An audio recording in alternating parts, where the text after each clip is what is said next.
नमस्कार। अभी यात्रा हुई है बागेश्वर महाराज की। इस यात्रा का उद्देश्य संपूर्ण हिंदू समाज में एकता के भाव को जागृत करना रहा। अभी हम मंदिर में हैं, आप देख पा रहे हैं। ये जीर्णोद्धार का काम भी चल रहा है और चूंकि मंदिर का विषय है और इस यात्रा का उद्देश्य यही रहा कि भेदभाव समाप्त हो और एक ही पूजा पद्धति को मानने वाले लोग एक हों। आइए मंदिर का भी दर्शन कराते चलते हैं। मंदिर का दर्शन कराना और इस पेड़, जो आप पेड़ देख पा रहे हैं, ये इसमें एक विशेष बात है।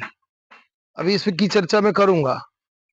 इसमें जो जात पात का विषय है वो जुड़ा हुआ है इससे। तो जात और पात का जो भेद है, ये जब तक नहीं मिटेगा, भेद की बात कर रहा हूं मैं। और अभी जो चर्चा हुई इस पूरी यात्रा में, तो जिन्होंने विरोध किया, वर्ण व्यवस्था के विषय को लेकर के चर्चा हुई। कई लोगों ने उटपटांग बातें भी की। ये भगवान भोलेनाथ का मंदिर और ये बढ़िया सुंदर तालाब से जुड़ा हुआ है। सब लोग यहाँ आते हैं। तो जात पात का विषय था, क्योंकि मंदिरों से जुड़ा हुआ है। बहुत सारे लोगों ने पूर्व काल में ऐसी एक भ्रांति बना दी। पूजा पाठ करना एक सामान्य व्यक्ति का और पुजारी होना दोनों अलग विषय है। अभी जो बागेश्वर महाराज ने कहा, वो क्या कहा कि भाई सबको, जो दलित हैं, जो पिछड़ा है, अगर हिंदू ही पुजारी, मंदिरों का पुजारी अगर हिंदू ही होता है, तो दलित और पिछड़ों को पुजारी क्यों नहीं होना चाहिए। जैसे ये बात कही तो शंकराचार्य की पीठ पर बैठे पूरी पीठाधीश्वर महाभाग परम पूज्य श्री निश्चलानंद जी ने विरोध किस स्वर बोले। वो विरोधी हैं ऐसा नहीं है, या वो ये हिंदुत्व की बात नहीं करते ऐसा भी नहीं है। फिर इसके बाद शंकराचार्य ज्योतिर्मठ के अपने अभिमुक्तेश्वरानंद जी, उन्होंने भी कुछ ऐसे बोल बोले जो कड़वे लगे, राजनीतिक यात्रा का नाम दिया। इसमें अगर राजनीति हो भी, तो अगर संपूर्ण समाज का भेदभाव समाप्त, भेदभाव की बात, और बागेश्वर महाराज ने भी भेदभाव की ही चर्चा की है। भेदभाव नहीं होना चाहिए। वर्ण अगर वृत्ति का नाम है, तो समाज में वृत्तियां हैं और लोग वृत्तियों का आश्रय ग्रहण करते हैं। सफाई का काम भी होता है, पुलिस प्रशासन का भी काम होता है, राज्यकार भी होते हैं, वैश्य वृत्ति भी होती है, वाणिज्य कर्म आदि, कृषि गोरक्षा वाणिज्य आदि भी होता है। ऐसी सारी चीजें होती हैं, वेद अध्ययन, विद्या अध्ययन, शिक्षा दीक्षा, ये सब होता है। तो ये वृत्ति जो है वही वर्ण है। मिटाने की बात को भाव समझना चाहिए कि यहाँ पर भेद मिटाने की बात कही गई है। वर्ण व्यवस्था तो अगर गीता जी का वो जो श्लोक है, जाति धर्माश, जाति धर्म कुल धर्म, ये सनातन है।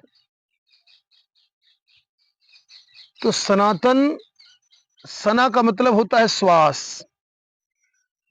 तो जब तक तन में श्वास है, और तन किसी का भी हो, भाई जाति में मनुष्य भी जाति होती है, पक्षी जाति होती है, सब जीवों की अपनी अपनी जातियां होती हैं। तो जाति का एक धर्म होता है। धर्म वही जो करणीय और अकरणीय है। मैं हमेशा इस बात को बोलता हूं। तो जाति धर्म तो सनातन है, कुल धर्म तो सनातन है, इसमें कोई बात ही नहीं। जब वर्ण की बात हुई तो भगवान ने गीता में जाकर के चातुर्वर्ण मया सिस्टम गुण कर्म विभागशः, चौथे अध्याय में ये बताई है कि सारे वर्ण मैंने ही निर्मित किए हैं और मैं ही सब कुछ करने वाला हूं और उससे मोहित नहीं होता हूं। लेकिन इसके बाद भी समाज में जो भेदभाव फैला और अभी जो चर्चा देखने को मिली बागेश्वर महाराज की यात्रा के बाद, वो कहीं ना कहीं उस बात को उजागर करती है कि जो पूर्व काल में एक अहंकार जनित जो भाव बैठा हुआ था श्रेष्ठता का, जातीय श्रेष्ठता का, वो अभी तक लोगों के मन में है। इसीलिए वो कह कुछ और रहे थे और लोग दिशा कुछ और दे रहे थे। अब ये जो मंदिर बनवाया, मैं मंदिर क्यों दिखा रहा हूं, ये भी मैं बता रहा हूं। भाई ये जो मंदिर बना, तो भगवान भोलेनाथ का स्थान, आगे आप जाएंगे तो श्री राम जी विराजित हैं। और अभी जिसकी मैंने चर्चा की वो इमली के पेड़ की पीछे था, तो इमली के पेड़ पर यहाँ के जो स्थानीय लोग हैं, कई जातियों के लोग हैं, तो इसमें अलग अलग, कोई कहता है कि इसमें देवी का वास है, हमारी कुल देवी हैं, कोई कहता है कि हमारे कुल देवता है। और कल एक भाई आया अपनी बहन और अपने बहनोई के साथ में, तो ये जो नीम का पेड़ है ये आप देख पा रहे हैं, ये इमली का, क्षमा करें, इमली का पेड़ है ये। तो इस पर वो पूजा कर रहे थे। अच्छा, पूजा करते हमने देखा तो पूछा कि भाई यहाँ पर कौन है। उन्होंने बताया कि यहाँ पर दानव बाबा का स्थान है। अब एक तामसी, चूंकि जो समाज के ज्येष्ठ श्रेष्ठ लोग हैं, उन्होंने वर्ण के हिसाब से देवताओं को भी कर दिया। ये आप देख पा रहे हैं, यहाँ पर पूजा आदि भी हुई है ना, वो पूजा करते हैं यहाँ पर, इस पेड़ पर प्रकृति की पूजा है, अच्छी बात है। उन्होंने कहा कि ये दानव बाबा का स्थान है। हमने कहा मंदिर के अंदर गए हो, तो थोड़ा सा उसने संकोच किया पहले। फिर जब हम हैं और हमारे एक मित्र हैं मनोज मिश्रा जी, हम दोनों लोगों ने कहा कि भाई मंदिर के अंदर जाओ, बढ़िया भगवान भोलेनाथ की स्थापना और बहुत पुराना मंदिर है, जाना चाहिए। तो लोग भंडारा तो करते हैं, पर मंदिर के अंदर पहले थोड़ा सा जाने में संकोच किया। क्यों? क्योंकि वो जन्मना जाति की अगर बात करें, व्यवहारिक बात में, तो चर्मकार जाति के थे। मैंने पूछा उससे तो बोला कि साकेत है। तो हमने कहा मंदिर के अंदर जाओ, भगवान सबके हैं और सब भगवान के हैं,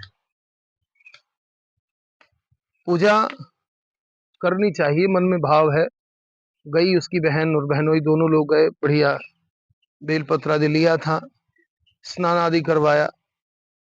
यही बात हो रही है और कुछ नहीं हो रही है। इस पूरे प्रक्रम में अभी जो यात्रा हुई बागेश्वर महाराज की, तो भाई राम जी स्थापित हैं यहाँ पर, हमने श्री राम जी की स्थापना करवाई। तो भाई राम राज्य की जब हम बात करते हैं, तो राम राज्य की बात में सब जो शब्द है, सब सब गुणज्ञ पंडित, सब ज्ञानी, सब गुणवान हो, सब पंडित हो, सब ज्ञानी हो, वहां पर यह चर्चा नहीं होती है कि ब्राह्मण पंडित हो, कि ब्राह्मण ज्ञानी हो, कि क्षत्रिय पंडित हो, कि वैश्य पंडित हो, कि पंडित माने विद्वान।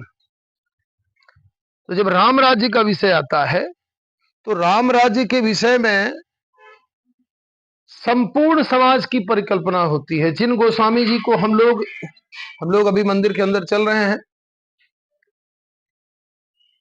प्रभु श्री राम की स्थापना, ये अभी आप जो देख पा रहे हैं प्रतिमा, ये भी मिट्टी से बनवाई है। और ये नीचे जो प्रभु श्री राम जी की अद्भुत प्रतिमा है,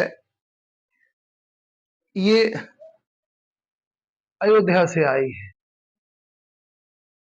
तो राम शब्द जो है, जो राम जी की चर्चा है, वो सबको लेकर के है। राम राज्य में जहां भी विषय उठा तो सबको लेकर के बात उठा, कोई एक वर्ण, एक जाति, एक समुदाय की बात नहीं हुई। अभी जब हम लोग गोस्वामी जी को लेकर के एक दोषारोपण करते हैं। उन्हीं गोस्वामी जी ने मानस में रामराज की कल्पना करते हुए राजघाट सब विधि सुंदर वर मज्जहि तहां बरन चार्यु नर, जो राजघाट हैं सब तरह से सुंदर हैं और वहां पर चारों वर्णों के लोग स्नान करते हैं। अब जब चारों वर्णों के लोग स्नान करते हैं तो उसमें भेद तो नहीं दिया कि इस वर्ण के लिए ये घाट, इस वर्ण के लिए ये घाट। अब कोई अपने से व्यवहारिक उसमें अपना जो मन का विकार है उसको पोषित करने के लिए आप अपने मन से चाहे जो बनाते रहो, लेकिन जो मूल बिंदु है उस पर कोई भेदभाव की चर्चा नहीं है। और अगर ये बात है कि जात पात की करो विदाई, आपस में सब भाई भाई, तो इसमें कोई दोष नहीं है। और इन सबको हमें विचार करना चाहिए कि मंदिरों में सबको आना चाहिए। हाँ, मंदिरों का एक नियम है, भाई हाथ पैर धो के आना है, शुद्धता से आना है, पवित्रता से आना है, एक मर्यादा में रहना है।